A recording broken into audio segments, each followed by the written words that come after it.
Greetings everyone, welcome to video number 22 in the project management series presented by Process Geekoid.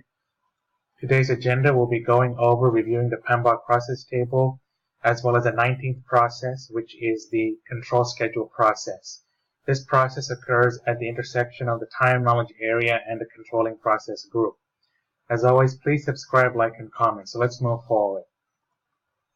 Now that the schedule has been planned for with a schedule baseline in place, the next step is to control the schedule to ensure meeting the customer requirements within the specified timeline. Remember that the schedule baseline is what the project team and the end customer have agreed upon as a final version of the project schedule. The purpose of this process is to monitor the status of the project activities, to update project progress, and manage changes so that it does not go against the schedule baseline.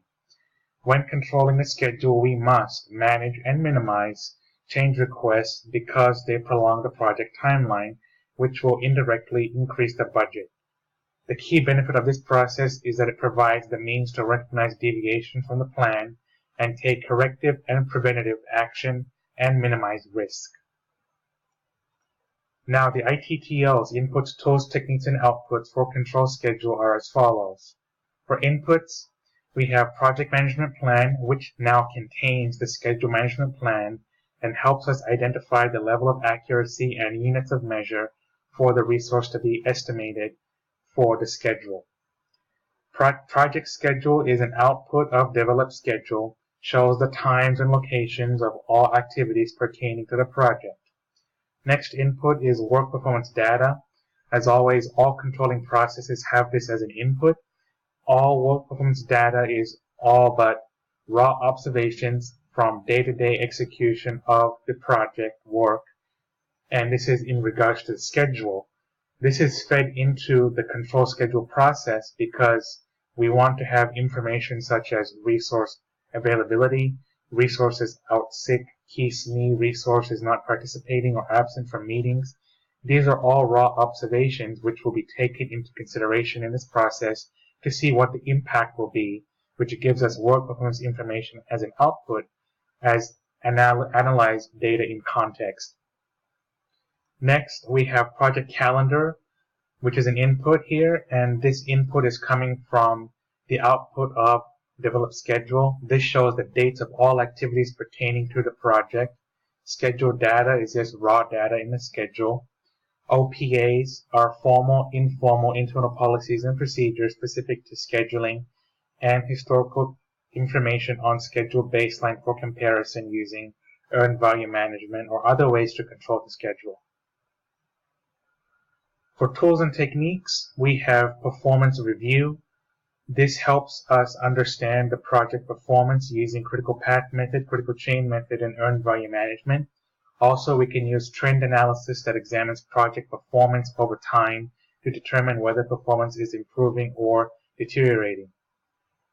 Under performance review, we also have critical path method, which we'll use to see what is the longest duration path in a schedule network diagram, and is basically, are we violating the critical path? If so, we need to put buffers as per the critical chain method, where we have limited resources and project uncertainty. So we place buffers on any project schedule path for these limited resources and project uncertainty. So it is a resource-constrained critical path. And in this case, we would use critical chain to outweigh and make sure we can catch up to the critical path and make sure we meet the overall schedule plan and baseline. And next tool and technique here is earned value management within performance review, and that is going to be using the schedule variance and schedule performance index formulas to show if the project is progressing as planned. Schedule variance formula is earned value minus planned value. So a negative schedule variance, or SV, is showing that the project is behind schedule or lagging. A positive SV or schedule variance is ahead of schedule, and we have some float. So we have some slack time that can be substituted for any activities that are tight. And that's basically what that means, is we have some extra time with a positive schedule variance. Schedule performance index is also a metric. It is an index, so we're taking earned value divided by planned value.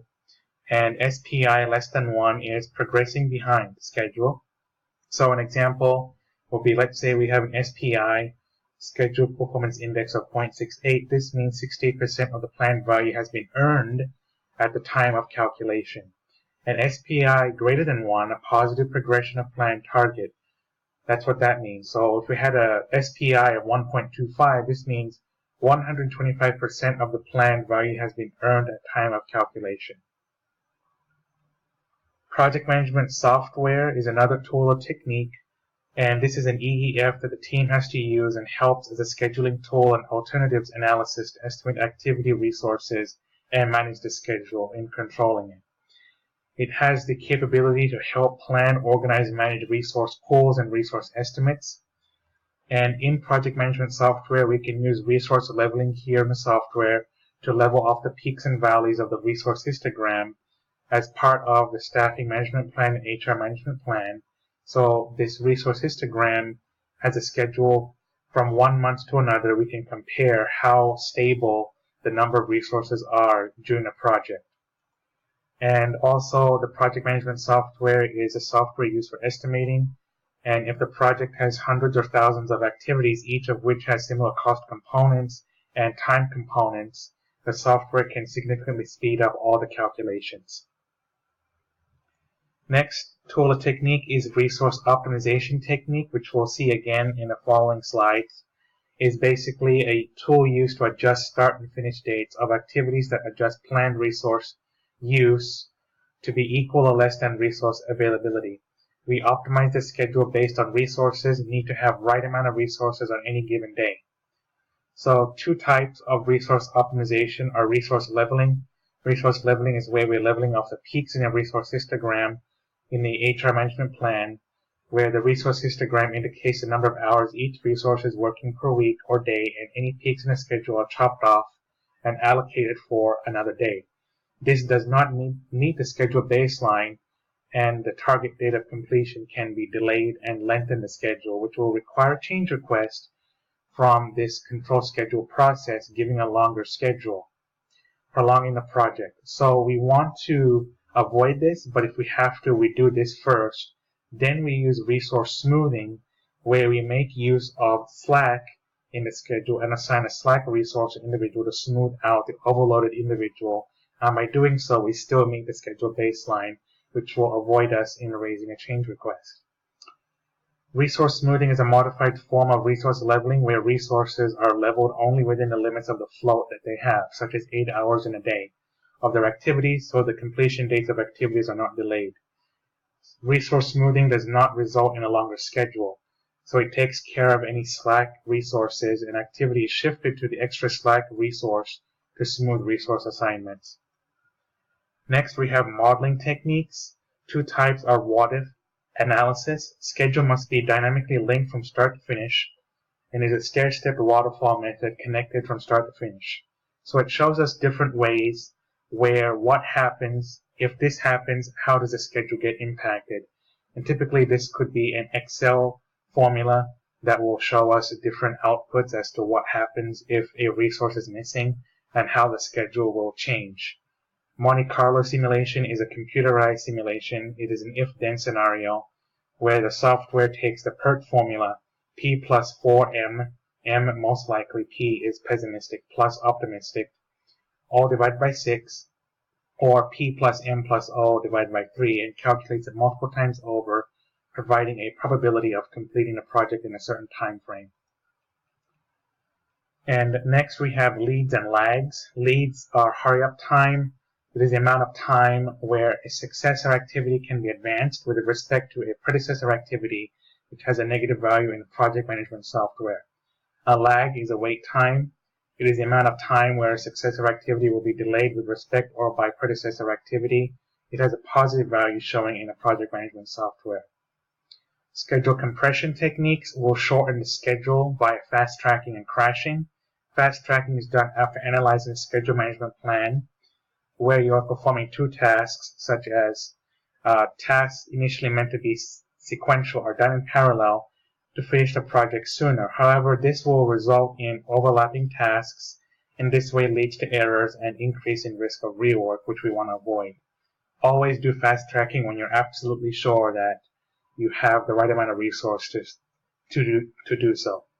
Crashing is a process of adding resources to one's project so as to be able to finish it faster. This usually involves a financial cost in most cases where we are piling up our resources. Last but not least, we have scheduling tools. We'll be using tools such as PlanView or Jira and MS Project to have Gantt charts to show us the actual duration, and we can control the schedule by looking at any abnormalities within these tools that show us in terms of our resources. Next, we have outputs. Now that we have data fed in as an input, the work performance data now is analyzed in context, giving us work performance information. The schedule analyzed in context to provide an idea if the project is going as per schedule or not. So the WPI will go into monitor and control project work in integration as an input, which gives work performance a report. So that's the key piece here. Here is work performance information is an output, and this is the raw data, the work performance data analyzed in context that is going to be fed into the monitor control project work to give us a report. Next, we have schedule forecast, which shows us how long we have left for the project, what we project the overall end date to be based on our current performance. Change requests are risen only at extenuating circumstances where if a resource is out sick for too long, then we need to get another resource in place, which will obviously need to be approved in Perform Integrated Change Control and then re-implemented in planning. We don't want to have too many change requests because it would result in prolonging the schedule, and the change control board will have to approve it or reject it. Project management plan updates. Now that we have any changes, the plan will be updated if the change request has been approved in Perform Integrated Change Control. Project document updates. This is updates to the project calendar. Anything that is not a baseline or plan is basically a project document, so we're updating those documents. Opi updates are organizational process updates, and those are basically updating policies and procedures used to control the schedule. Once again, the key benefit of this process is that it provides the means to recognize deviation from the plan and take corrective and preventative actions, thus minimizing risk. So just as a refresher, these are some slides that show the modeling techniques. Again, you can review what a what-if scenario analysis is here and simulation, and also schedule compression. Again, we have fast tracking and crashing, which is used for schedule compression.